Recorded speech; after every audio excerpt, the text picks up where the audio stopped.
weeks, the region has been living on a knife edge, a war that jolted the Middle East, spooked global investors, and sent energy markets into a new era of anxiety. Now, just as the conflict looked poised to drag on, a headline-grabbing claim has landed with the force of a ceasefire bell. He said the war with Iran is already over. That sentence, attributed to U.S. President Donald Trump, is being treated as more than a throwaway remark. It lands in a moment when official messaging, military posture, and diplomacy all appear to be moving in different directions at the same time. On one track, Washington is enforcing a punishing maritime squeeze. On another, the White House is signaling readiness to talk. And on the third, Tehran is re-engineering its trade map to survive, pushing goods overland and trying to prove it cannot be strangled at sea. The claim emerged after Trump spoke ahead of a televised interview scheduled to air Wednesday. In the conversation, he was challenged on why he keeps describing the war like it's already behind the country. The response, as recounted, was blunt and final. He said it's over. But the reality on the ground is more complicated, and that's where the stakes rise. Only days earlier, U.S. officials had warned that military pressure could intensify again if Iran refused to accept longer-term ceasefire terms and guarantees. Meanwhile, the United States has moved forward with a maritime operation aimed at cutting Iran's access to shipping, a strategy designed to force concessions and limit Tehran's options.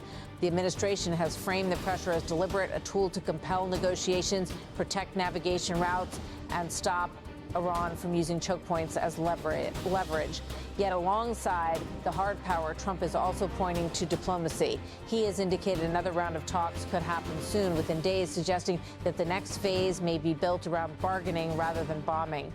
That dual message is the new center of gravity. The war is over, but the coercion is still underway. Talks may restart, but the blockade remains. In Tehran, officials are answering the blockade pressure with an idea that sounds simple but carries major strategic implications. If the sea becomes a trap, then the land becomes the lifeline. Iran's Interior Minister Eskandar Momeini has publicly pointed to geography as an advantage, describing a country that is not boxed in by a single waterway. Iran has a vast perimeter, thousands of kilometers of frontiers, and those borders touch a chain of neighbors that can serve as alternative arteries for trade. The message is that Iran can route around the maritime choke by leaning harder on road, rail, and border markets, a pivot meant to keep food, medicine, and critical goods moving, even if shipping lanes tighten. That plan is not just rhetorical. Orders have been pushed down to provincial authorities in border regions to expand cross-border commerce quickly, to increase imports of essentials, and accelerate exports of local products. The goal is to keep daily life stable, prevent shortages, and signal resilience. Instead of dramatic speeches, the response is administrative, mobilize cooperatives, streamline logistics, and turn secondary crossings into primary gateways. Iran's map makes that possible. It borders Iraq and Turkey, two countries with established commercial routes, as well as Armenia and Azerbaijan in the Caucasus corridor, Turkmenistan and Afghanistan to the northeast and east, and Pakistan to the southeast. It also has the Caspian Sea route to the north, offering connections toward Russia and Kazakhstan. In a crisis where maritime lanes become contested, every land crossing becomes an opportunity, and every truck route becomes part of national strategy. This is a conflict shaped by choke points, and the world's most famous choke point is at the center of it. The Strait of Hormuz has long been one of the most critical energy corridors on Earth. During the war, Iran's effective disruption of traffic through that narrow channel sent shockwaves through oil markets and pushed prices toward levels that threaten inflation far beyond the region. For global shipping, insurance markets, and energy importers, the Strait is not just a place, it's a pressure valve for the world economy. That's why the U.S. response is focused so heavily on maritime control. In recent days, American forces have expanded their presence across surrounding waters, enforcing restrictions that affect vessels traveling to and from Iranian ports. The White House has insisted the operation is meant to ensure freedom of navigation, but it is also plainly designed to squeeze Iran's economy and raise the cost of prolonging confrontation. And the tension doesn't end at Hormuz. As the Gulf becomes more volatile, attention is shifting westward to another strategic artery, the Bab el-Mandeb Strait at the southern entrance to the Red Sea. That narrow gateway is now central to the fears of Gulf states whose energy exports depend on multiple corridors staying open. Saudi Arabia sits at the heart of this dilemma. With the Gulf unstable, Saudi exports have increasingly relied on routes that move crude across the kingdom to Red Sea terminals, a workaround meant to reduce dependence on Hormuz. But if the conflict expands its logic from one choke point to another, the fallback route could become the next flashpoint. And that is where reports suggest Saudi leaders are pressing Washington quietly, urging a shift away from maximum pressure and back toward negotiation, not out of sympathy for Tehran, but out of fear of a wider energy war that could trap the region between two threatened sea doors. The concern is straightforward. If Iran cannot relieve pressure at Hormuz, it may seek leverage elsewhere, including through allied forces that can disrupt Red Sea traffic. In that scenario, the Bab el-Mandeb becomes the next lever, and the consequences ripple instantly through shipping rates, insurance premiums, and the price of fuel. Iranian messaging has only amplified that anxiety. Iranian outlets and senior voices close to the leadership have suggested that if one corridor is treated as a battlefield, other corridors will not remain untouched. Tehran's logic is deterrence by contagion. If it is denied access or threatened at its ports, the broader region's maritime security could suffer. Washington, for its part, says it is coordinating with partners and acting to prevent Iran from using shipping lanes as leverage. The official line is that the pressure is controlled and purposeful, a means to force talks and protect navigation, not to trigger a regional inferno. But the conflict is already exposing how fragile the region's energy architecture is. A disruption doesn't have to be total to be devastating. It only has to make traders and shippers believe the risk is rising. When that happens, markets move first and explanations come later. Oil hovering near the $100 mark has become a symbol of that fear, not only what is happening, but what could happen next. For consumers far from the Middle East, the war shows up at the gas pump and in food prices. For governments, it shows up as inflation pressure and political headaches. For companies, it shows up in freight costs and supply chain delays.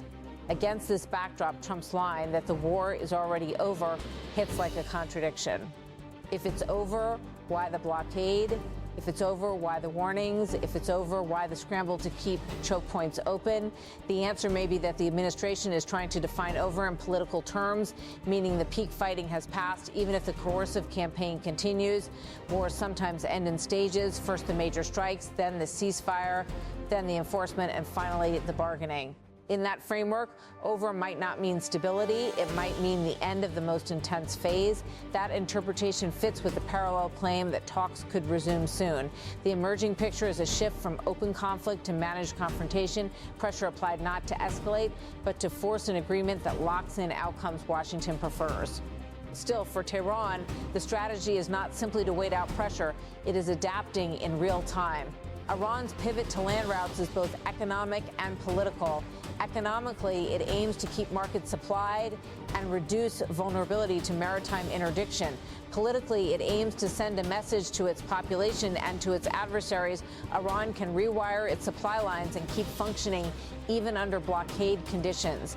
And that brings Pakistan into sharper focus. In recent days, Pakistan has been positioned as both a mediator and a logistics bridge. A new transit corridor has been launched, moving goods from Pakistan's Gwadar port through Iran and onward into Central Asia, with the first shipment reported to have reached Tashkent. This corridor is being interpreted as more than trade infrastructure. It is also a signal of regional coordination at a moment when every alternative route matters. Islamabad's role, as described by analysts watching the region, connects diplomacy and commerce by helping facilitate talks and supporting new trade channels. Pakistan increases its leverage and stabilizes its own regional standing. Relaxed export rules and expanded transit permissions, especially for essentials like food and medicine, reinforce the sense that the corridor is designed for resilience, not just profit. Taken together, these developments describe a region shifting from battlefield logic to bargaining logic, but without the security guarantees that would normally make that transition feel real. On the diplomatic front, negotiations remain fragile. Mistrust between Washington and Tehran runs deep, hardened by years of sanctions, proxy conflicts, and competing red lines. Any second round of talks would likely confront the same issues that have derailed previous efforts: the terms of a sustained ceasefire, the conditions for easing pressure, and the long-term security arrangements around maritime passage and regional military posture. On the military front, the blockade and the presence of U.S. naval assets make the environment highly sensitive. Accidents, miscalculations, and local escalations can pull major powers back into direct confrontation quickly. In choke zones like Hormuz and the Gulf of Oman, it can take very little: a sudden interception, a drone incident, a disputed boarding, to trigger a chain reaction. On the economic front, markets are already treating the crisis as ongoing. Price spikes, insurance costs, rerouted shipping, and uncertainty all suggest that even if the war is being declared over in political language, the consequences remain very much alive. And that may be the most honest way to understand the moment. The region is not stepping into peace. It is stepping into a different kind of contest, one fought with shipping notices, border logistics, quiet diplomacy, and the constant possibility of renewed violence. Trump's words are therefore both a promise and a test. He said the war with Iran is already over, end quote. If that becomes true in practice, it will require more than declarations. It will require a durable arrangement that keeps choke points open, prevents retaliation across multiple corridors, and gives both sides a path away from escalation. Until then, the story is less about a clean ending and more about a volatile transition, from missiles to maneuvers, from strikes to sanctions, from confrontation to negotiation, with the world watching the same narrow waterways that have always had the power to move markets, shift alliances, and decide whether a crisis stays local or becomes global.